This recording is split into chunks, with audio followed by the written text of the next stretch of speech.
शिव विजय Lakshmi Gupta channel में आप सभी का स्वागत है। कक्षा 10 के विद्यार्थियों के लिए हिंदी सब्जेक्ट के ऊपर मैं कुछ सूचना दे रही हूँ। फर्स्ट सेमिस्टर जो है summative examination, first summative examination 40 number का रहेगा।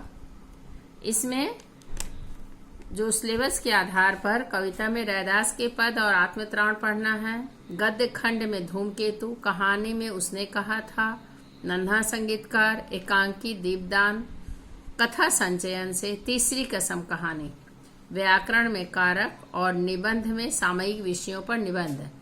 उदाहरण के लिए हम लोग ले सकते हैं गंगा की आत्मकथा, डॉक्टर भीमराव अंबेडकर का जीवन परिचय, समय का सदुपयोग, विद्यार्थी और अनुशासन। और इसके अलावा भी आप लोग अपनी इच्छा अनुसार कुछ 2-4 निबंध को और ज्यादा ही तैयार कर लेंगे। तो जैसे क्लास 10 का अभी जो फाइनल एग्जाम हुआ है उसमें जो निबंध है वो सब भी पढ़ लेना है।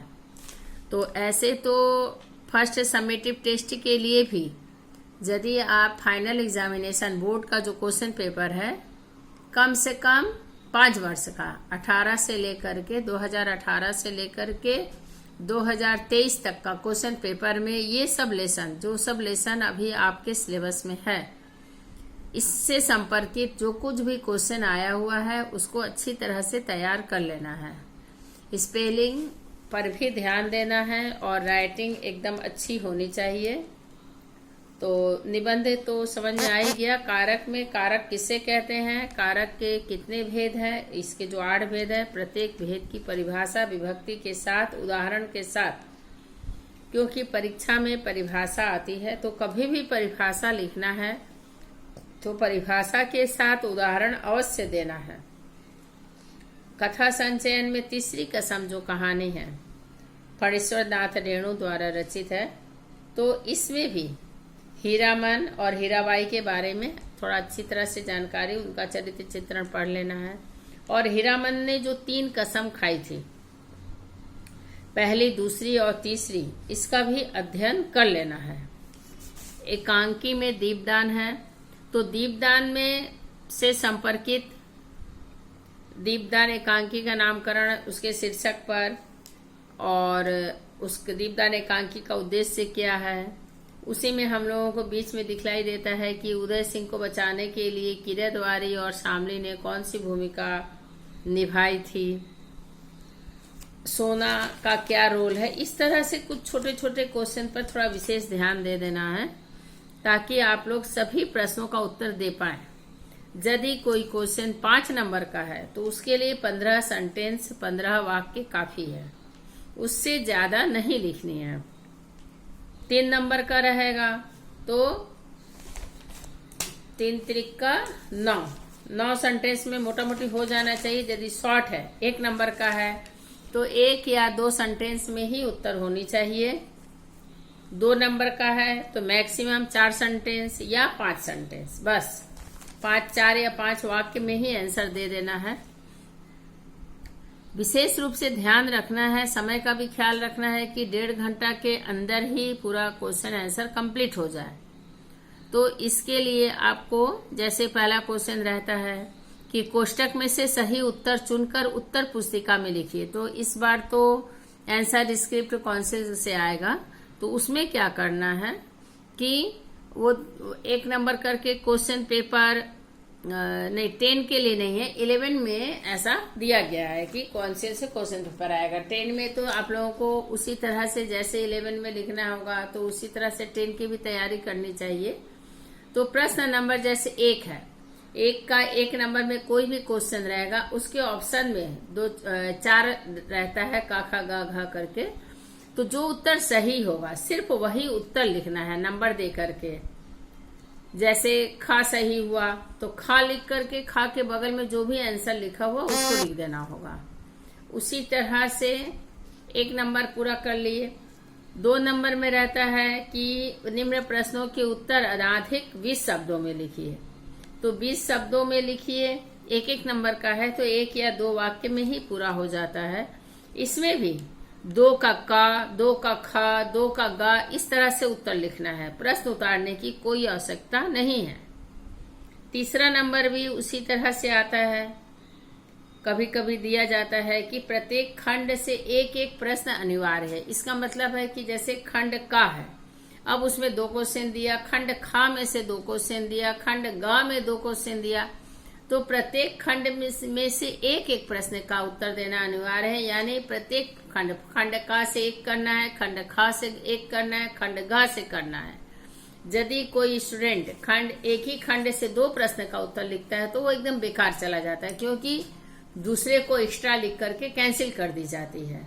इस बात पर विशेष ध्यान देना है।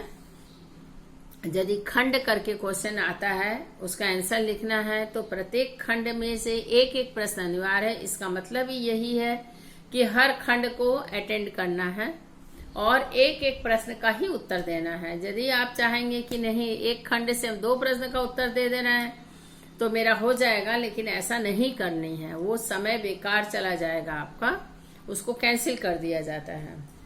उसके बाद आपका थोड़ा विस्तृत उत्तर वाला प्रश्न आता है। 1 नंबर तो 1 नंबर का रहता है, 2 नंबर भी 1 नंबर का रहता है, 3 नंबर 3 नंबर का रहता है और 4 नंबर में 5 नंबर का रहता है। तो उसके लिए बता ही दिए हैं कि उत्तर अनाधिक 150 से 200 शब्दों में। तो 150 से 200 शब्दों में मतलब नॉर्मल तरीके से 12 से 15 वाक्य के अंदर ही प्रश्न का उत्तर लिखने की कोशिश करनी है। और निबंध जो है यदि 10 नंबर का आता है तो कहा जाता है कि 400 शब्दों में दो। तो नॉर्मल तरीके से 400 शब्दों में आपको निबंध लिखना है। तो निबंध लिखते वक्त उसकी भूमिका, फर्स्ट इंट्रोडक्शन भूमिका रहता है, उसके बाद कुछ पॉइंट विशेष रूप से दे देना है और लास्ट में उपसंहार लिख देनी है। सावधानी से अच्छी तरह से आप लोग पढ़ाई लिखाई करिए और पढ़ाई लिखाई करके जैसे तीसरी कसम कहानी का यदि बाई चांस घर में यदि गाइड बुक है तो उसका सारांश पढ़ लेने से भी बहुत कुछ आइडिया हो जाती है। कहानी को संक्षेप में पढ़ लेने से। दीपदान एकांकी है तो पढ़ाई लिखाई 2-3 बार यदि एकांकी को पढ़ लिया जाए तो पूरी तरह से समझ में आ जाएगा कि यह कथन, कभी कभी क्वेश्चन ऐसा भी आ जाता है कि एक वाक्य दे दिया गया, यह कथन किसने किसको कहा, किस वक्त कहा गया। तो यदि एकांकी सही तरीके से पढ़ी गई है तो निश्चित रूप से उत्तर लिखा जा सकता है। ठीक वही बात है अभी रैदास के पद, तो इसका जितना पद है प्रत्येक पद का अर्थ अच्छी तरह से इसी शिव विजय लक्ष्मी गुप्ता चैनल में रैदास के पद का भी दिया हुआ है और नन्ना संगीतकार का भी दिया हुआ है। तो यदि आप चाहिएगा तो इसमें से निकाल करके भी सुन लेने से बहुत कुछ आइडिया हो जाएगी। यदि किसी स्टूडेंट को इस हिंदी से संपर्कित किसी तरह का क्वेश्चन है तो कमेंट बॉक्स में अवश्य ही लिखने की कोशिश करिए ताकि मैं उसका जवाब दे पाऊं। ऑल इज वेल, सब कुछ अच्छा है, ऑल द बेस्ट। अच्छी तरह से पढ़ाई लिखाई करिए, समय का सदुपयोग करिए, क्योंकि क्लास 10 का बोर्ड का जो रिजल्ट होता है इसका बहुत ज्यादा ही महत्व रहता है। तो हमेशा 10 का रिजल्ट, 12 क्लास का रिजल्ट आपको आगे बढ़ने में काफी मदद करता है। तो इसलिए पढ़ाई लिखाई पर विशेष ध्यान देना है। कोई भी स्टूडेंट किसी भी स्कूल के क्यों ना हो, यदि आप अच्छी तरह से पढ़ाई लिखाई करिएगा, निश्चित रूप से आपकी यदि कोई किसी भी विषय पर कोई भी समस्या होती है तो अपने टीचर से आप प्रश्न करिएगा। टीचर जहां तक संभव हो सके, आदर्श से टीचर होते हैं, वो आपके प्रश्नों का उत्तर अवश्य देंगे। मुख्य बात यही है कि जितना देर पढ़ाई लिखाई करना है एकाग्रता से पढ़ना है, एकदम पूरा मन उसी में लगा लेना है। जिस तरह से हम लोग कोई टीवी में प्रोग्राम देखते हैं तो एक ही बार देखने से पूरा याद हो जाता है। क्यों याद हो जाता है?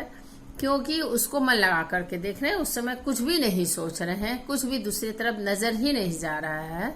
ठीक उसी तरह से पढ़ाई लिखाई है। तो पढ़ाई जब भी करिए तो खूब मन लगा कर पढ़िए। जब ट्यूशन भी जा रहे हैं, सर जब पढ़ा रहे हैं या टीचर शिक्षिका जब पढ़ा रही हैं, उनके बातों पर खूब अच्छी तरह से ध्यान देना चाहिए। ऐसा ध्यान देने से अपने आप सब कुछ दिमाग में आ जाएगा और फिर घर में जाकर उसको रिवाइज कर लेना है कि मैडम या सर क्या पढ़ाए हैं। उसको दिमाग में ले लेना है, इससे रिवीजन हो जाती है और कोई भी सब्जेक्ट जो है वो अच्छी तरह से तैयारी हो जाती है। आज के लिए बस इतना ही। धन्यवाद। अच्छी तरह से पढ़ाई लिखाई करिए।